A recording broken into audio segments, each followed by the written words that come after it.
Hey guys, Stevie Blender here, but weirdly enough, not on my own channel. By giving Robbie over here the good suck, he's allowed me to upload a discussion video onto his channel regarding this year's furry bait archetype, Gladiator Beast.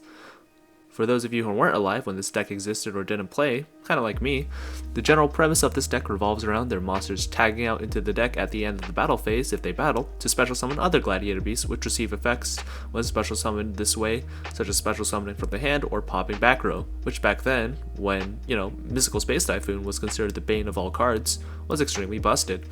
However, after being shot in the kneecaps by Konami and left to rot, Konami has finally released some new support in Chaos Impact to finally make this deck, remotely playable. However, is it good enough to make old school battle phase beatdown into a well-oiled engine capable of running over the metagame? Let's find out.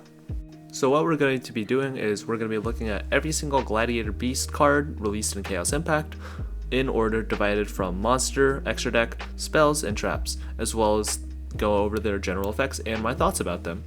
First of all, we've got Gladiator Beast Atrix. If special summoned by the effect of a Gladiator Beast monster, you can Foolish Burial a Glad Beast monster from your deck or extra deck to the graveyard, and until the end phase, this card's level and name become that monster's. And at the end of the battle phase, if this card battled, you can shuffle it into the deck, special summon one Gladiator Beast monster from your deck except Gladiator Beast Atrix. Its special summon effect is okay. It's not really that relevant, but its special summon from deck is really powerful. I wouldn't really run this card, but I wouldn't be surprised if you ran it just for the second effect. Experiment with the ratios. I'm not sure on this one. Gladiator Beast Vespasius' first effect can only be used once per turn, which is, if your Gladiator Beast monsters battles a monster, at the start of the damage step, you can special this card from your hand. And while this card was special summoned by a Gladiator Beast monster effect in your monster zone, monsters you control gain 500 attack, and its tag out effect is to special summon any other Gladiator Beast monster from your deck. Its first effect is actually not that bad, but considering that it gains 500 for all your monsters and it's a pretty nice body, I wouldn't be surprised if you ran 2 or 3, but it can be a bit bricky at 3. Gladiator Beast Sagittarius' special summon effect is to discard one Gladiator Beast card and to draw 2 cards, kinda like Kid Brave. And at the end of the battle phase, if it did battle, you can shuffle it into the deck, again, special summon any Gladiator Beast monster aside from itself. Even though this card is insanely powerful and helps you cycle through your deck and set up your graveyard, it's a bit bricky in which it's a special summon you don't really want to draw into. It's basically your Garnet of the archetype, run 2 at most, wouldn't be surprised if you ran it at 1.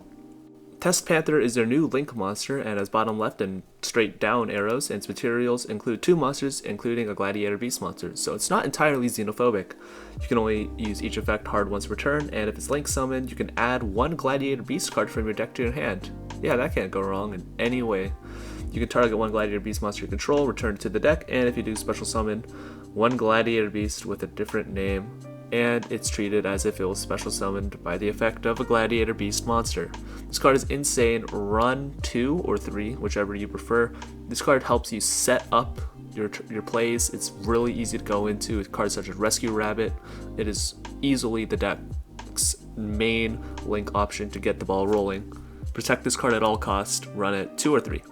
Gladiator Beast's new extra deck fusion monster is Domitanius, and its materials include Vespasius plus 2 Gladiator Beast monsters, so a bit hard to go into. It is a contact fusion and shuffles its materials back into the deck. Once per turn, when your opponent activates a monster effect, quick effect, negate it and destroy it. Not hard once per turn, by the way. And you can choose attack targets for your opponent attacks. So it's got a big body, so if you want to just ram opponent's monsters into it and just laugh as they take damage, sure, why not?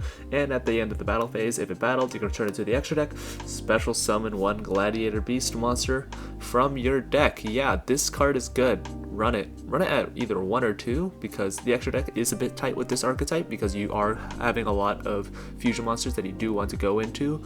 But yeah, this card is a staple. Run it, please. It's good. Moving on to the spells, we have Gladiator Beast Comeback, which allows you to special summon from your hand or graveyard 1 Gladiator Beast with a type different from the monsters you control, and if you do, it cannot be destroyed by battle. Going back to the hand and graveyard setup that we were talking about earlier with things like Atrix, this card is insane. Just run 3. It's amazing and a great play extender. Gladiator Beast United is a hard once per turn activation and a quick play spell, which allows you, during the battle phase, shuffle into the deck from your hand, field, or graveyard fusion materials listed on a Gladiator Beast fusion monster, and special summon that monster from your extra deck, ignoring summoning conditions. Ignoring special summoning conditions and is a quick play Book of Law This is really good if you want to push for that extra bit of damage, and if you have a bunch of redundant effects and you want to just keep recycling and going into really big beaters to just close out the game or generate more value, this is one of the best cards to be running. And of course, it's searchable, like all the other Gladiator Beast cards with Test Panther. Run 3, it's a good card. Gladiator Rejection is a continuous spell card, which second effect can only be activated once per turn. Its first continuous effect is that Gladiator Beast monsters cannot be targeted by your opponent's card effects except during the battle phase, and its second effect is if a Gladiator Beast monster is special summoned from your deck, you can special summon from your deck, in defense position, one Gladiator Beast with a type different from the monsters you control. This card is absolutely insane. The fact that monsters can just tag out and Gladiator Rejection will give you essentially a +1. Or a +0. Well, either way, Gladiator Rejection allows you to just keep going, generate more value, special summon, activate their special summon effects. You can go into Sagittarius to keep cycling. You can go into Atrix to start Foolish Burialing. This card is insane in the archetype and is just what it needed. Absolutely run 3. Finally, the trap cards. Mad Gladiator Beast allows you to target face-up cards on the field up to the number of different Gladiator Beast monsters you control and destroy them. Assuming you're going first, this card is easily can be a +2 or even a +3 at times, considering the boards that you can end on with like Hercanalios or whatever the other Gladiator Beast monsters you control.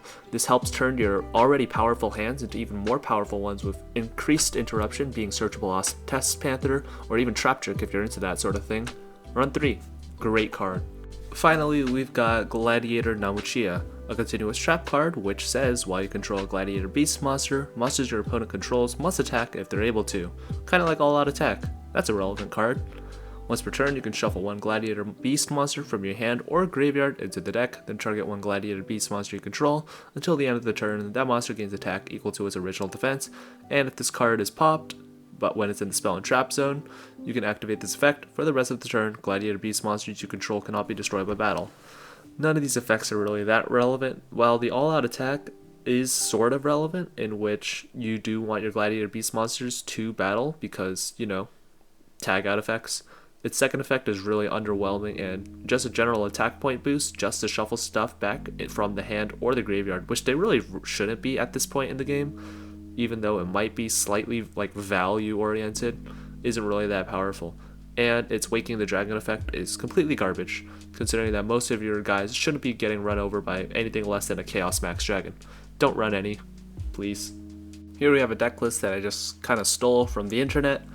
You can honestly swap out some of these cards. You can swap out some of the Unexpected Dies or the Call by the Graves for things like Vespuvius if you really want to beat down. Also the Ash Blossoms. Monster Reborn is entirely necessary. I like Crackdown because it gives you extra interruption and allows you to go into Test Panther again. The side deck is pretty standard. Ghost Ogre to help deal with like Draco and Strikers. Dark Roar No More for going second, since this deck has an atrocious time going second. Mind Control because Test Panther. Twin Twisters because back row, I hate it, and Red Reboot because back row, and this deck sucks through playing Interruption. In the extra deck, we've got a bunch of, negations with our Glad Beast Contact Fusions, we've got Abyss Dweller just in case, we've got Zombie Stein because level 8s in our fusions, and Atrix if you really are into that. We've got Appaloosa just in case we end on a big board. We've got the Link Monster, Link Spider for in case we open up double Andal, and we've got double Test Panther, but feel free to bump that up to 3. Again, this is just a test ratio. This is no way, in fact, any final build. This build is garbage. Feel free to improve upon it in any way you see fit.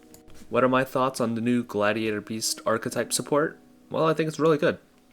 I think that it gives the deck a lot more consistency and playability with cards like Rejection and Comeback, as well as Test Panther being the main key point in the deck strategy, but I feel like it does sacrifice a lot of its, uniqueness, in which the battle phase was sort of the core thing that Gladiator Beast had going for them, and their really powerful tag out effects. But you gotta do what you gotta do. It's 2019, battle phase doesn't really matter. I'd say that the really strong side about this deck is that it could build a really powerful board. You could end on spell negations, the combos are pretty linear, but you can change your end board based on the matchups, and its cons is that it's really interruptible. They affect Veiler the Rabbit or Imperm, the Test Tiger, or just anything related to your normal summons, and the deck can honestly fall apart pretty easily. Maybe consider running Striker engines with like Hornet drones or Mecha, whatever the thing that turns your thing into a tower is Eagle Booster. if you really want your test tiger to go off, but otherwise, yeah, have fun playing through that interruption. Again, special thanks to Robbie for letting me upload onto his channel. Please subscribe to him. Feels weird advertising someone with over 3,700 times more subscribers than I do. And yeah, check out my channel, please. I need subscribers. For last place deck profiles and more archetype analysis videos like these.